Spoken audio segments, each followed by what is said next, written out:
ओम श्री हनुमते नमः। नमस्कार। दुख कैसे दूर करें अंक 11 में आप सभी लोगों का स्वागत है। श्री रामचरितमानस के दुखों पर चर्चा करते करते आज हम लोग लंका कांड पहुंच गए हैं। लंका कांड का प्रधान दुख है श्री लक्ष्मण जी को शक्ति लगना।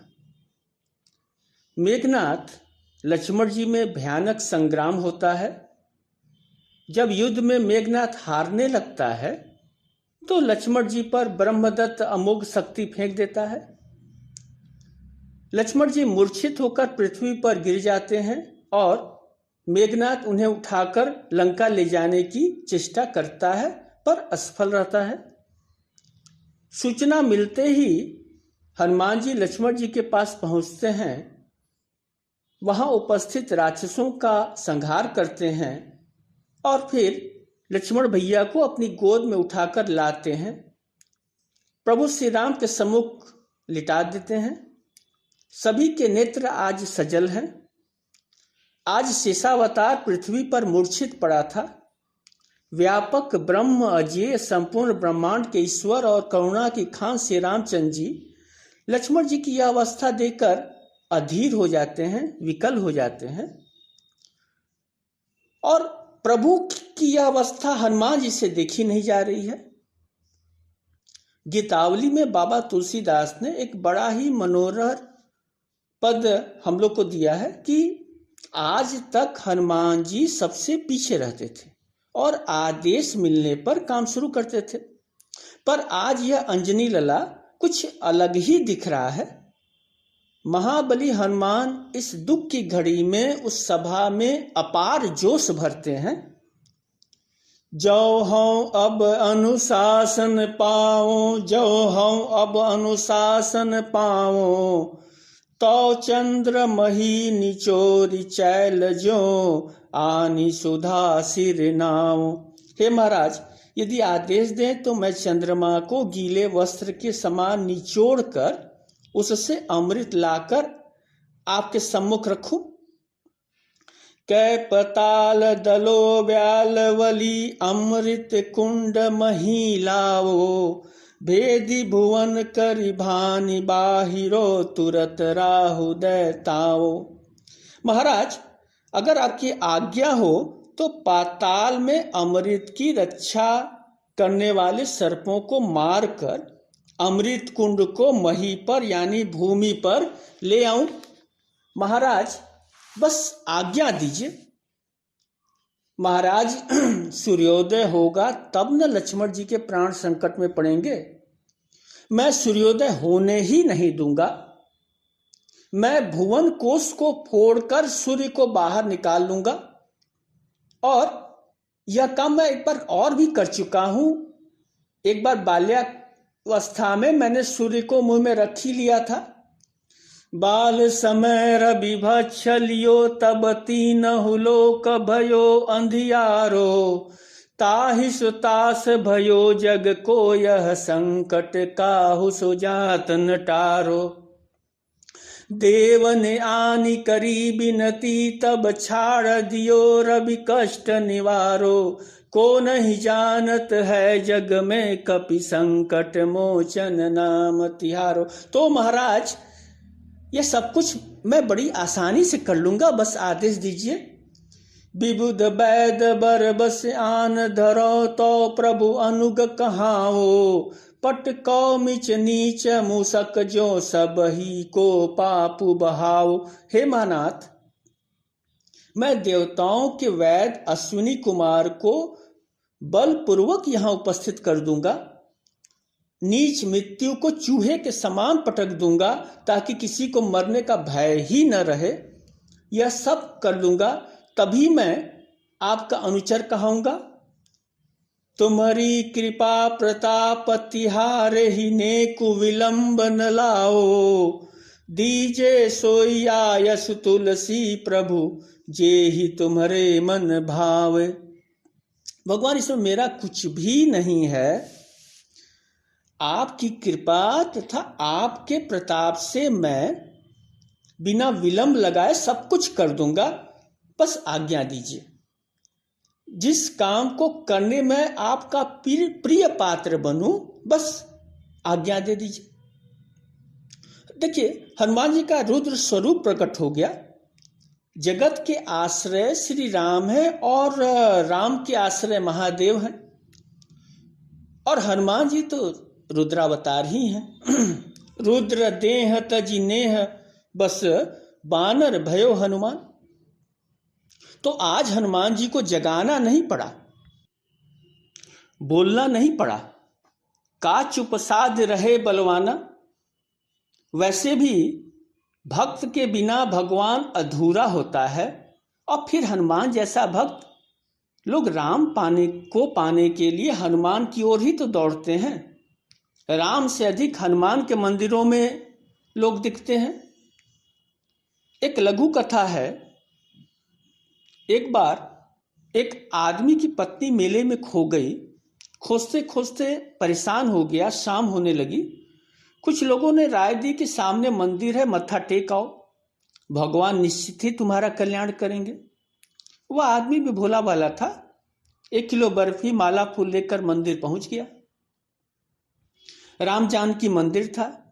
जब मंदिर में पहुंचा तो पुजारी जी को मिठाई फूल देकर राम जानकी विग्रह की ओर मुंह न करके मुंह घुमाकर खड़ा होकर पूजा करने लगा।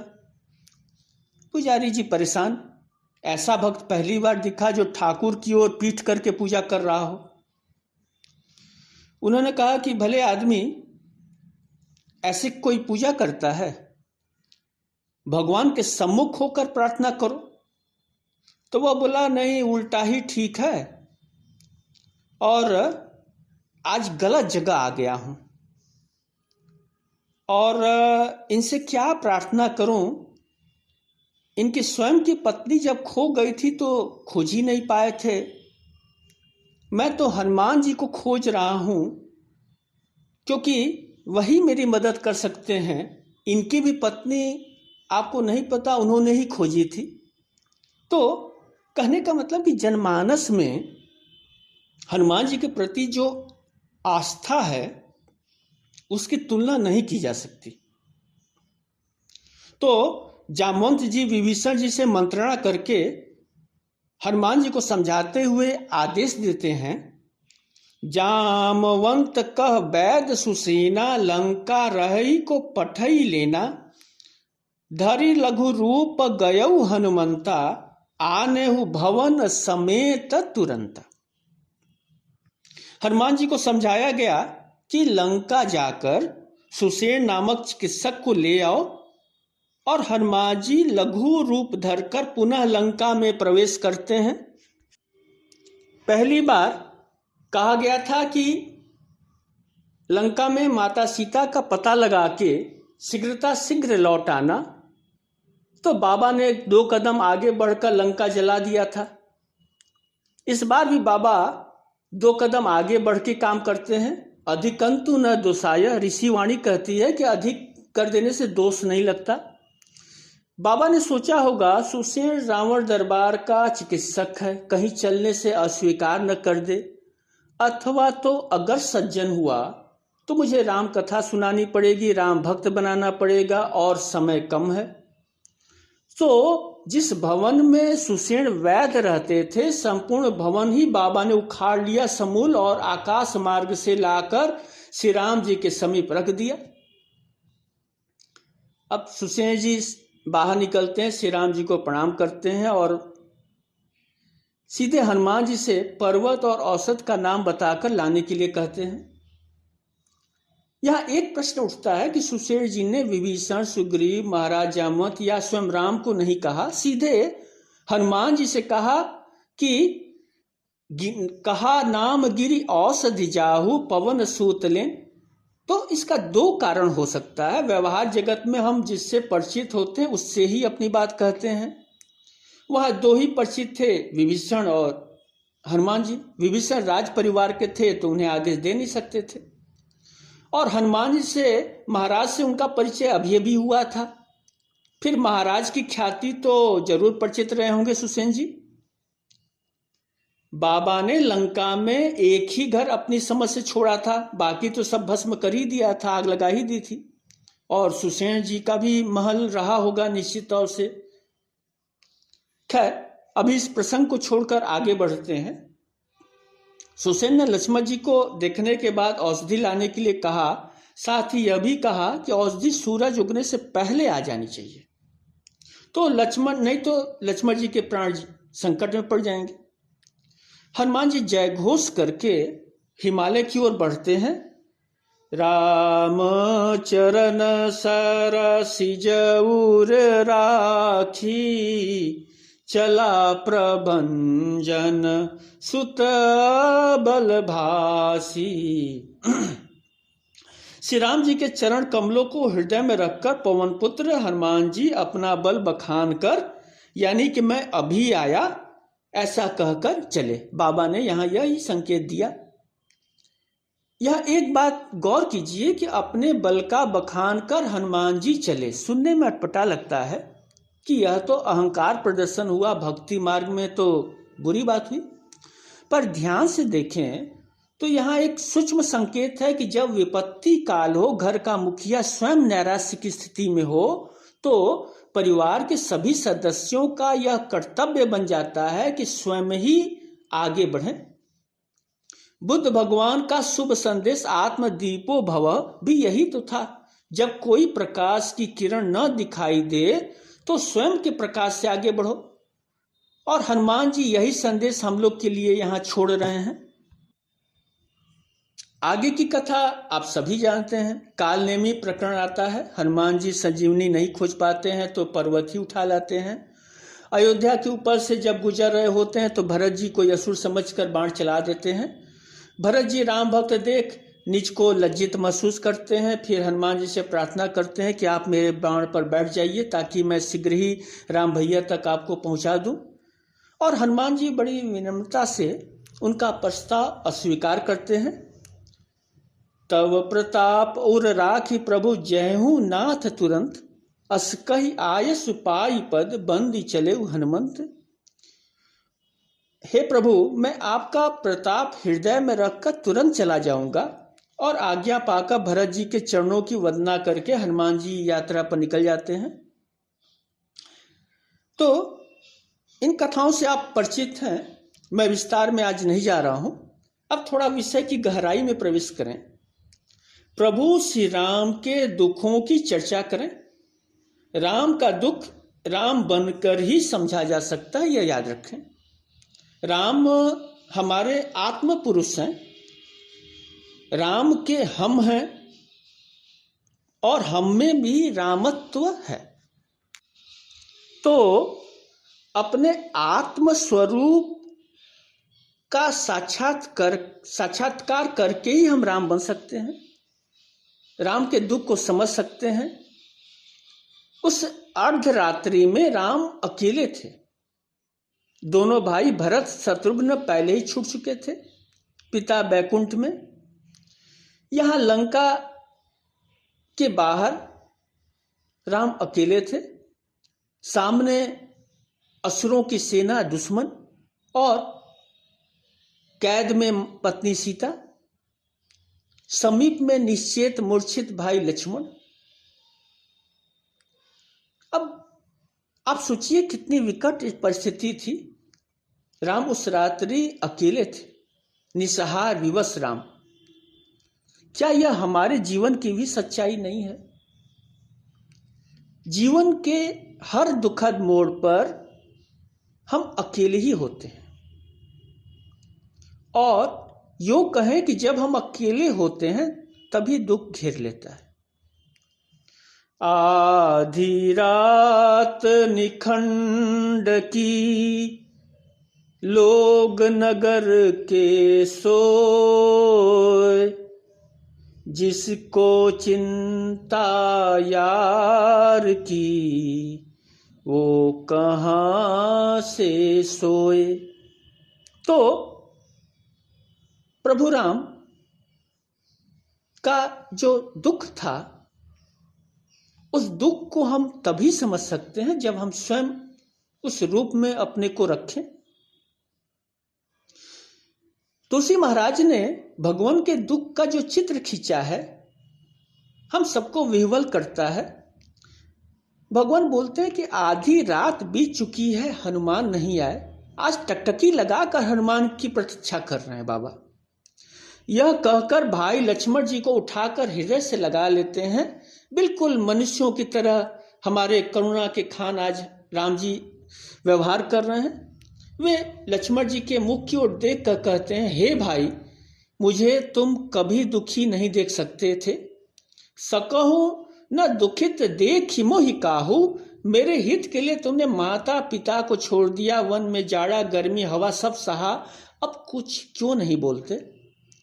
तुम्हारा वह प्रेम कहाँ गया? अगर मैं जानता ऐसा होगा तो पिता का आदेश नहीं मानता। स्त्री के लिए भाई को खोकर मैं कौन सा मुंह लेकर अयोध्यापुरी जाऊंगा? माता को मैं क्या कहूंगा? बहुविधि सोचत सोच विमोचन, सोच से छुड़ाने वाले राम बहुत प्रकार से सोच रहे हैं। स्त्रवत सलील राजीव दल लोचन, राघवेंद्र सरकार की आंखों में निरंतर आंसू बह रहे हैं।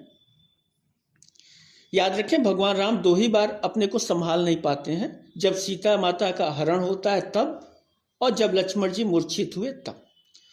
राम जी की यह दशा देखकर बानर भालू व्याकुल हो गए, सबके नेत्रों से अश्रु बहने लगे। सब हनुमान जी की प्रतीक्षा कर रहे हैं और दुख हरण संकट मोचन हमारे बाबा आते भी हैं। तुलसीदास महाराज ने कवितावली में हनुमान जी की इस यात्रा का बड़ा ही सुंदर वर्णन किया है। आइए इसका आनंद लेते हैं। लीन्हो उखारी पहारु विशाल, चल्यो तेहि काल विलंब न लायो। मारुति नंदन मारुति को मन को, खगराज को बेगुल जायो। तीखी तुरा तुलसी कहतो पहिये, उपमा को समाउ न आयो। मानो प्रत्यक्ष पर्वत की नभ, लीक लसी कपियो धुखि धायो, लीक लसी कपियो धुखि धायो। तो बाबा की जो गति है उसे खगराज भी आज लजा रहा है। और जैसा आप जानते हैं कि एक बड़ा ही प्रसिद्ध पद है, प्रभु प्रताप सुनि कान विकल भये वानर निकर। वानर दुखी थे, बंदर भालू दुखी थे। आई गयौ हनुमान जिमी करुणामह वीर रस। बहुत ही अद्भुत बात बाबा ने कही कि सभी लोग व्याकुल थे, पर हनुमान जी के आते ही करुणा रस वीर रस में बदल गया। आई गयो हनुमान जिमी करुणामह वीर रस। तो औषधि सुसेन जी लाकर लक्ष्मण जी को देते हैं, लक्ष्मण जी स्वस्थ हो जाते हैं। फिर सुसेन जी को उनके घर सहित हनुमान जी वापस पहुंचा आते हैं। राम जी हनुमान जी को गले लगाते हैं, एक बार फिर से कृतज्ञ बन जाते हैं। तो अब मुझे आज अनुमति दें,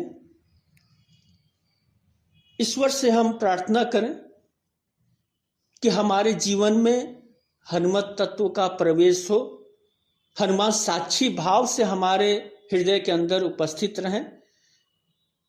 संकट मोचक हनुमान जी का हमारे जीवन में पदार्पण हो। हनुमान लला मेरे प्यारे लला, प्यारे प्यारे लला सुकुमार लला। अंजनी पुत्र लंका जला। राम को राम बनाया तुमने, पर्वत हाथ उठाया तुमने। लक्ष्मण को जिलाया तुमने, संकट मोचन नाम कहलाया। हनुमान लला मेरे प्यारे लला, प्यारे प्यारे लला सुकुमार लला, अंजनी पुत्र लंका जला।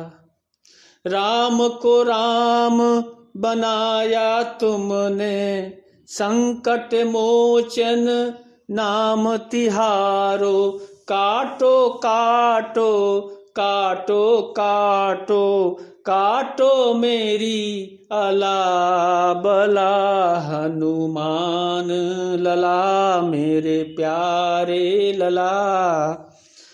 प्यारे प्यारे लला सुकुमार लला, अंजनी पुत्र लंका जला। तो आज बस इतना।